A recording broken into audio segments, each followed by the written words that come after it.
sports supporters. Let's talk about the Indiana Fever, more specifically. Of course, Caitlin Clark, the Indiana Fever schedule has come out. We now know how many national games they got.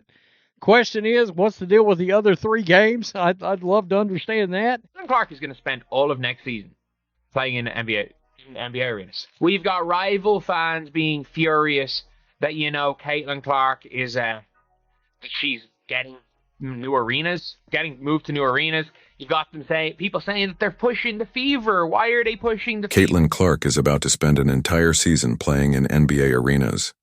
Let that sink in. A rookie fresh out of college has the entire WNBA rethinking their home courts. And guess what? Rival fans are fuming. They're calling it favoritism, saying the Fever's getting unfair treatment. But here's the reality. Caitlin Clark isn't just making waves in the WNBA. She's causing a title shift that has teams evacuating their old arenas, like someone just pulled a fire alarm labeled Clark Quake. The Indiana Fever is America's team. And boy, the haters, by the time this season is over, their heads are going to have exploded already. They're going to be so angry by the end of this WNBA season. I mean, it's going to be hilarious watching the daily melt. The Indiana Fever is America's team, and boy, the haters, by the time this season is over, their heads are going to have exploded already. They're going to be so angry by the end of this WNBA season. I mean, it's going to be hilarious. Watching the daily meltdown, the Indiana Fever are now America's team, whether you like it or not. And the haters, by the time the season is over, they're going to be absolutely livid furious. Their heads might explode from sheer frustration watching the Fever roll into town and completely take over. I think the scheduling is very, interesting. There is a little reaction on that already. But let's take a look at this right here. 6 WNBA teams that move games versus Caitlin Clark and the Fever. To larger venues, I did the Dallas Wings, and I did the Atlanta Dream, and I did the Chicago Sky. But let's just get a handle on what this looks like. Okay, Atlanta Dream moved 1 game to the State Farm Arena. Chicago Sky moved 2 games to the United Center, home of the Bulls, home of the Blackhawks in Atlanta, by the way. That's the home of the Hawks. Connecticut Sun moved 1 game to TD Garden, home of the NBA Celtics. That's going to look really freaking cool on TV. I'm a Celtics fan, so that's going to look real cool. Dallas Wings have moved 1 game to American Airlines Center, home of the Mavs and the Stars. Las Vegas Aces have moved 1 game to the T-Mobile Arena, home of the NHL's Golden Knights, and the Mystics have 2 games moved to CFG Bank Arena. We've got Atlanta, Chicago, Connecticut, Dallas, Las Vegas, Washington, D.C. all moving their matchups against the Fever to bigger arenas. Why? Because Caitlin Clark doesn't just fill seats, she sells out entire buildings, while some WNBA teams are still playing in what look like converted community centers. Clark demands NBA-level real estate. That's not just a bump in attendance, that's superstar treatment. Now let's talk about the irony. Just last season, a lot of these teams acted like they didn't need Caitlin Clark. The league is fine. They said she's just another draft pick. Fast forward a few months, and those same teams are scrambling to find bigger venues to contain the madness. They're not just rolling out the red carpet for her, they're paving the entire road in gold bricks. And we got an article from Front Office Sports that covers Front Office Sports is one of these sites where they cover the business aspect of sports, the money, revenue, yada, yada, yada. And it's a good resource. They have come out and they now have a list of all the teams thus far that has decided to move games because, well, Caitlin Clark's coming to town. Let's take a look at some of the biggest moves. The Atlanta Dream 1 game. Moved to State Farm Arena, home of the Hawks, the Chicago Sky.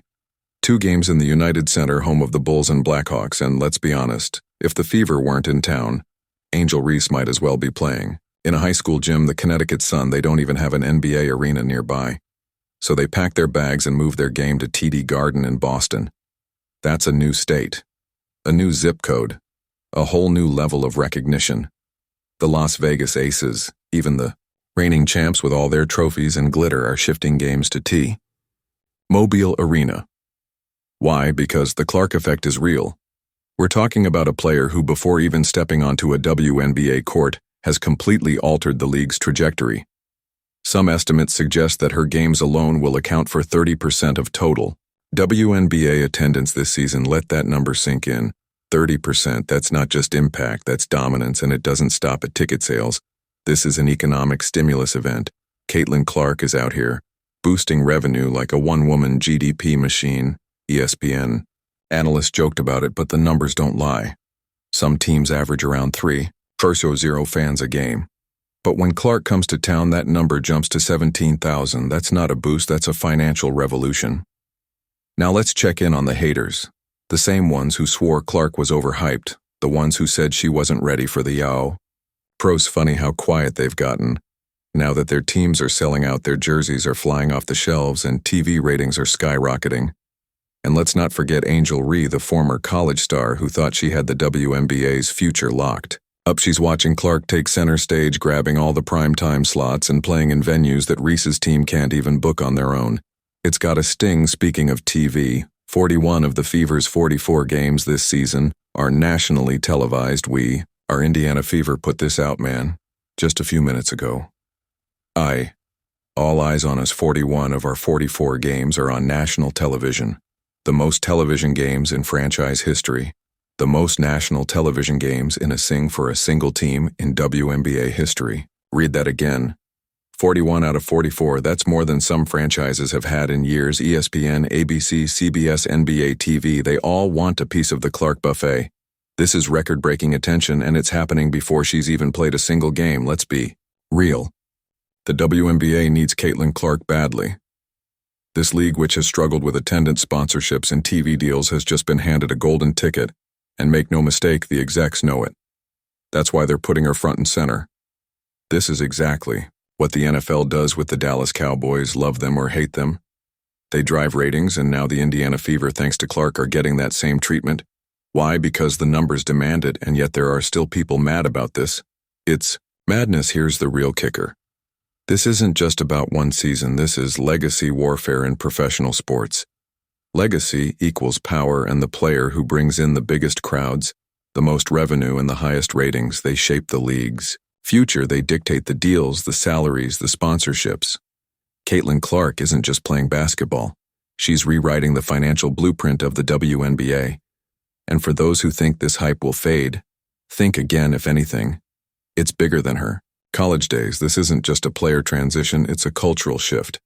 Just like Tiger Woods transformed golf, Clark is expanding the WNBA's reach beyond traditional basketball audiences.